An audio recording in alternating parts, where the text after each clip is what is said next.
আসসালামু আলাইকুম সুপ্রিয় দর্শক, স্বাস্থ্য বিষয়ক নতুন একটি ইউটিউব চ্যানেলে আপনাদেরকে স্বাগত। হেলথ অ্যাসিস্ট বাই রাজ্জাক চ্যানেলটি আপনারা অবশ্যই সাবস্ক্রাইব করবেন এবং আমাকে উৎসাহ প্রদান করবেন। আমি যেন নিয়মিত স্বাস্থ্য বিষয়ক সুন্দর সুন্দর প্রাথমিক তথ্যগুলো আপনাদের সামনে নিয়মিত নিয়ে আসতে পারি।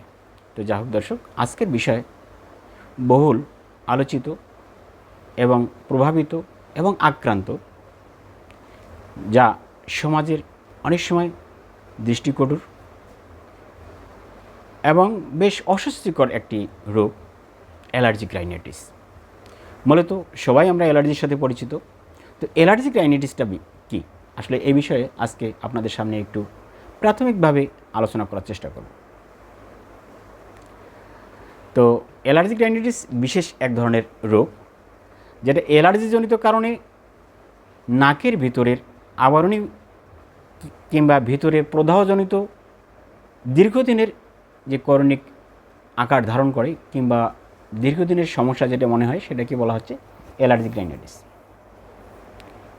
অ্যালার্জিক রাইনাইটিসের কারণে বিভিন্ন ধরনের সমস্যা হতে পারে। যেমন আমি আমার উদাহরণ দিয়ে বলি, এই নাকের ভিতরে বিশেষ করে যে আবরণটা রয়েছে, সেই আবরণের প্রদাহজনিত যে কারণটা হাঁচি কাশির মাধ্যমে প্রকাশ পায় কিংবা নাক দিয়ে পানি ঝরার মাধ্যমে প্রকাশ পায়, সেটাকে মূলত অ্যালার্জিক রাইনাইটিস বলা যায়। এটা বিভিন্ন কারণে হতে পারে। অনেক সময় বংশগত কারণে হতে পারে, শারীরিক কারো রোগ প্রতিরোধ কিংবা অ্যালার্জির প্রতি অতি সংবেদনশীল কারণে হতে পারে, তারপর হরমোনজনিত কারণে হতে পারে, প্রেগনেন্সিতে হতে পারে, তাপমাত্রার ভেরিয়েশন কিংবা উঠানামা করার কারণে হতে পারে। বিভিন্ন ধরনের কারণে মূলত অ্যালার্জিক রাইনাইটিসটা হয়ে থাকে। এগুলো সাধারণত প্রাথমিক কারণ হিসেবে আমরা বলতে পারি। আরও বিভিন্ন ধরনের কারণ রয়েছে, বিশদভাবে আলোচনা করার ক্ষেত্রে সেই কারণগুলো আমরা আইডেন্টিফাই করতে পারি। সহযোগী কিছু কারণ রয়েছে, যেমন ধুলাবালি ধোয়া, অনেক খুবই খারাপ একটা পরিবেশ, অতিরিক্ত ধোঁয়া কিংবা ধুলাবালি যাচ্ছে, ডাস্ট উড়াচ্ছে, কাপড় চোপড় থেকে নোংরা ধুলা উড়াচ্ছে, সেক্ষেত্রেও কিন্তু এই ধরনের ডিজিজটা হতে পারে। অ্যালার্জিবর্ধক খাবার দীর্ঘদিন গ্রহণ করার কারণে, যেমন হাঁসের ডিম, হাঁসের মাংস, মিষ্টি কুমড়া, লাল শাক, সিম, বেগুন, কবুতরের মাংস, গরুর মাংস, আবার পুঁটি মাছ কিংবা পুঁই শাকের ক্ষেত্রেও মাঝে মাঝে এই ধরনের সমস্যা হতে পারে। যদি কেউ দীর্ঘদিন এই ধরনের খাদ্যগুলো গ্রহণ করে থাকেন, সেক্ষেত্রেও কিন্তু এই ডিজিজটা হতে পারে। ব্যাকটেরিয়াল বিভিন্ন ধরনের কারণে হতে পারে। ধরেন ব্যাকটেরিয়াল সংক্রমণে মানুষের বিভিন্ন ধরনের রোগ যে উপসর্গ দেখা যায়, সেক্ষেত্রেও কিন্তু এই ডিজিজটা হতে পারে।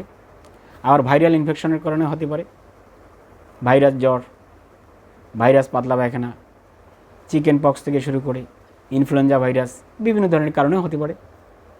পাশাপাশি ড্রাগজনিত কারণে হতে পারে। যদি কোনো ড্রাগ কেউ একাধিকবার নেয় কিংবা যার ওই ড্রাগের, যেমন ফ্লোরোকুইনিলন কিংবা ম্যাক্রোলাইডস কিংবা পেনিসিলিন, বিভিন্ন ধরনের ড্রাগ যেগুলো রয়েছে, সেই ড্রাগগুলো নেওয়ার পর অনেকের ক্ষেত্রে এই ধরনের প্রবলেমগুলো হতে পারে। বিশেষ করে কট্রিমক্সাজল এই ধরনের ড্রাগ নিলেও কিন্তু অ্যালার্জি রিয়েকশন হয়ে থাকে। তো অ্যাসপিরিন জাতীয় ড্রাগের ক্ষেত্রেও হতে পারে, অনেক ক্ষেত্রে আয়োডিন জাতীয় প্রোডাক্ট নেওয়ার ক্ষেত্রেও হতে পারে।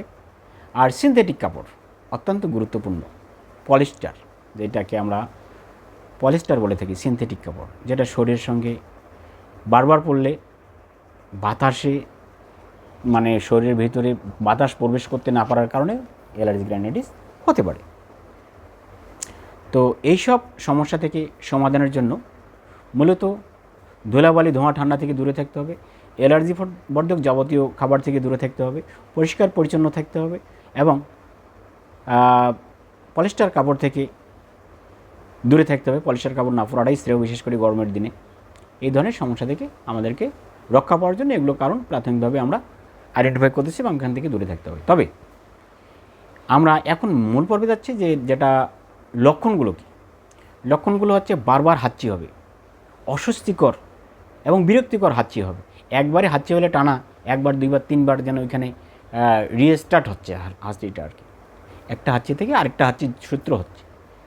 চোখ দিয়ে পানি আসবে, নাক দিয়েও একটানা পানি আসতে পারে, আবার নাক বন্ধ হয়ে যাবে, যাকে আমরা নেজাল ব্লকেট কিংবা নেজাল কনজেশন বলে থাকি।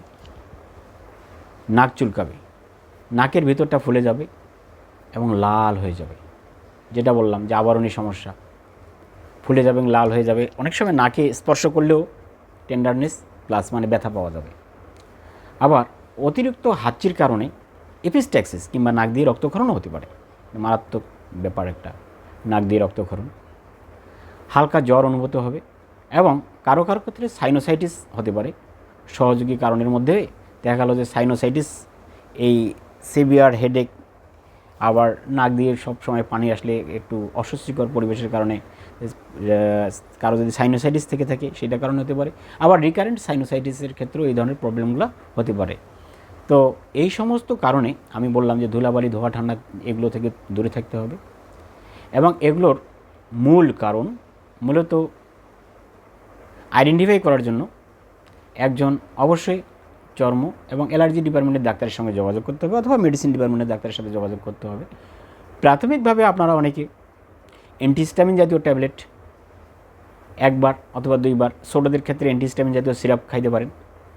এক্ষেত্রে অ্যান্টিহিস্টামিনের সঙ্গে কম্বাইন্ড মন্টেলুকাস্টের একটা ভাইটাল রোল রয়েছে, যেটা আপনারা 4, 5, 10 হয়তো 0 থেকে 6 বছর বয়স পর্যন্ত বাচ্চাদের 4, 6 থেকে 12 বছর বাচ্চাদের 5, আর 12 থেকে 18 কিংবা অ্যাডাল্টদের জন্য 10 mg ট্যাবলেট সিঙ্গেল ডোজ রাত্রেবেলা কিংবা মাগরিব জাস্ট সন্ধ্যার পরে পরে খেতে হবে। অ্যান্টিহিস্টামিন রুপাডাডিন, ফেক্সোফেনাডিন, তারপর আরও অ্যানাদার সিট্রিজিন, ডেসলোরাডেরিন, হ্যাঁ, এই ধরনের যে অ্যান্টিহিস্টামিনগুলো রয়েছে এই অ্যান্টিহিস্টামিনগুলো আপনারা খেতে পারেন। অনেক ক্ষেত্রে নাকে যদি জাম কিংবা ব্লকেট দেখা মানে ধরে থাকে, সেক্ষেত্রে নেজাল স্প্রে পাওয়া যায়, যেমন ফ্লোনা স্প্রে, বেকো স্প্রে, এটা ব্যবহার করতে পারেন। এবং যাদের হালকা সমস্যা তাদের ক্ষেত্রে নেজাল ড্রপ রয়েছে, যেমন বহুল ব্যবহৃত আফরিন ড্রপটা আপনারা ব্যবহার করতে পারেন 2 ফোঁটা করে 2 থেকে 3 বার, মোটামুটি 5 থেকে 7 দিনের মধ্যে ব্যবহার করে শেষ করতে হবে, কিংবা পরে আর ব্যবহার করা যাবে না। তবে হ্যাঁ, যদি আপনারা স্প্রেটা ব্যবহার করেন সেটা আপনারা কন্টিনিউ ব্যবহার করতে পারবেন। অনেক ক্ষেত্রে স্টেরয়েড প্রয়োজন হতে পারে, সেটা নিজেরাই নয়, অবশ্যই অভিজ্ঞ মেডিসিন স্পেশালিস্ট কিংবা রেজিস্টার্ড চিকিৎসকের পরামর্শ অনুযায়ী সে স্টেরয়েড কিংবা অ্যান্টিবায়োটিক আপনারা ইউজ করতে পারেন। আর দীর্ঘদিনের এই ধরনের সমস্যা কিন্তু অ্যাসমার একটি প্রাথমিক লক্ষণ হিসেবে বিবেচিত হয়। সেক্ষেত্রে এই সমস্যাগুলো যেন দীর্ঘদিন না থাকে, এর জন্য সহযোগী যে কারণগুলো রয়েছে সেগুলো থেকে দূরে থাকতে হবে। সমস্যা যদি বারবার হয় কিংবা হতেই থাকে, সিজনাল সমস্যা, সেক্ষেত্রে আপনারা অবশ্যই একজন অভিজ্ঞ ডাক্তারের সঙ্গে যোগাযোগ করবেন। এটা 2 ধরনের সমস্যা অ্যালার্জির, একটা হচ্ছে সিজনাল সমস্যা, একটা হচ্ছে পেরেনিয়াল সমস্যা। সিজনাল সমস্যা হলে যখন দেখা গেলো যে অত্যন্ত তাপমাত্রা কমে গেল, ঠান্ডা চলে আসলো, সেক্ষেত্রে হতে পারে, এবং তাপমাত্রা বেড়ে গেল সেটাও হতে পারে, এটা হচ্ছে বলে সিজনাল সমস্যা। আর পেরেনিয়াল মানে যার সবসময় এই ধরনের সমস্যা লেগেই থাকে সেটাকে পেরেনিয়াল সমস্যা। তো যাই হোক, এই সমস্যাগুলোর সমাধানের জন্য আপনারা অবশ্যই একজন অভিজ্ঞ ডাক্তারের পরামর্শ নেবেন, আর সহযোগী যে ধরনের কারণগুলোর কথা বললাম সেগুলো থেকে এড়িয়ে চলবেন। পাশাপাশি সমস্যাগুলো যেন না হয় সেই জন্য অবশ্যই একজন অভিজ্ঞ মেডিসিন অথবা নাক কান গলা অথবা আপনার চর্ম এবং অ্যালার্জি বিশেষজ্ঞ ডাক্তারের সঙ্গে যোগাযোগ করবেন। আজকের পর্বটি এ পর্যন্তই। আপনাদের সকলের সুস্বাস্থ্য, মঙ্গল এবং সুদীর্ঘ জীবন কামনা করে আজকের প্রোগ্রামটা আমরা এখানে শেষ করছি। ভালো থাকবেন সকলেই, সুস্থ থাকবেন। আসসালামু আলাইকুম, আল্লাহ হাফেজ।